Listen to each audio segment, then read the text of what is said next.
就是说，能不能把我们这个爱好真的把它发展成一个business。然后现在的话，我们 database 已经有300多个 members， 他们有来上过我们的课，可以跟大家分享一些我踩过的坑吧。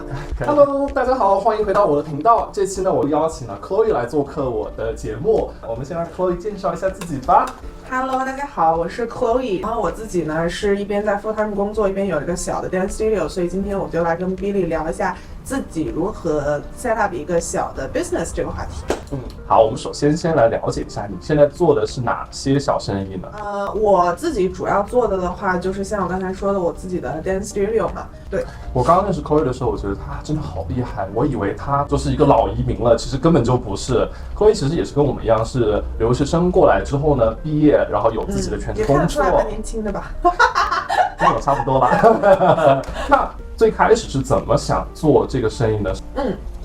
是这样的，其实我在大学期间的时候，我当时其实就是想给自己挣点零花钱嘛。最开始是我私人个人在做一些小的舞蹈课呀，然后就去教大家。然后 COVID 之前，其实我是有一个 full time job 的，然后当时那个工作其实我有一点 burn out 了，所以我当时就辞掉了那个工作。然后辞完工作之后，我就在想，我到底能做什么？对，所以当时我跟我的这些跳舞的朋友就有一个想法，就是说，能不能把我们这个爱好真的把它发展成一个business？然后就是这样慢慢一步一步的，最后有了这个 dance studio。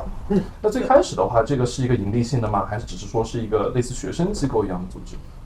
最开始其实我们的目标一直是希望把它做成一个有盈利性质的一个 business，但是我们开始的时候其实更像是一个学生组织，因为那个时候很多我的朋友他们还在上学，然后大家的空闲时间其实并不是很多。第一节课的时候有很多课堂上只有2-3个人吧，因为一步一步我们的这个学生群体在扩大，然后现在的话，我们 database 已经有300多个 members， 他们有来上过我们的课。但是当然，一直以来从开头，我们的一大目的当然就是盈利了，但是只是说，因为这是我们的爱好，所以我们还是愿意做为爱发电的那部分。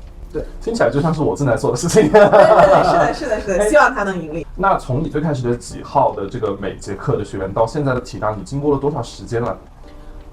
我们是2021年年底开始有这个想法，所以到现在有2年半的时间。那真的很快了。对，其实蛮快的。你对刚刚想创业的留学生朋友们有什么建议吗？或者说是你自己的走的一个路子大概是什么样子的？我觉得我可以跟大家分享一些我踩过的坑吧。可以。对，首先我觉得第一个我踩过最大的坑就是我没有特别详尽的去做整个市场的调查具体一点就是比如说当时我们很多的宣传都是侧重于中文宣传嘛，那其实我们也都知道堪培拉是一个它本来就不是一个很大的城市，一共就40几万的人口，然后华人的占比就更少。我们又是做街头文化一点的这种课堂，其实我们的受众群体是非常非常小的。那当时有一段时间我就遇到了瓶颈，就是觉得说，为什么我怎么宣传都感觉没有什么用？因为我本来这个方向就不对。其实我在这个 market 可能已经 reach 到了我的 ceiling。对。然后第二个，我觉得我踩过的坑就是不要太听别人讲的所谓的一些建议。对，我觉得是这样，因为每个小生意的性质不一样。当然，如果你做的是一些更传统的，当然会有非常成熟的经验给你借鉴。但是如果你想做的事情本来就是一个在这个市场里没有很多人尝试过的模式的话，这个时候其实很多人给你的经验是，也是他们想象中的经验。对，也是没有经过市场检验的经验。但是有的时候呢，当你听取了这些经验之后，是你的试错成本变高了。对，因为可能原本你不需要去试这个错，所以我觉得是，其实跟第一条经验有点像，就是在你做详尽的市场调查之后，你一定要找到对的人，除去这些 technical 的准备，你自己要从一开始就把它当成一个生意来做。就是讲的更具体一点，就是你要一开始就抱着去赚钱的目的去做。就是我发现很多人。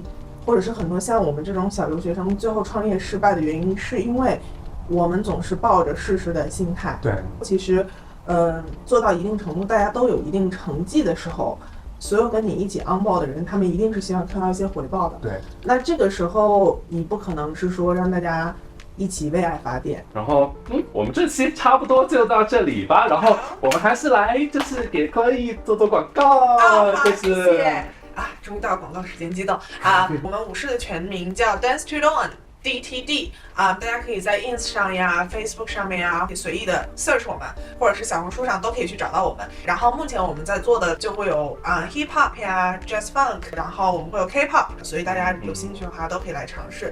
那我们非常感谢 Chloe 这期的分享，我觉得非常有干货。那我们希望下次再见吧，我们拜拜，拜拜，拜拜。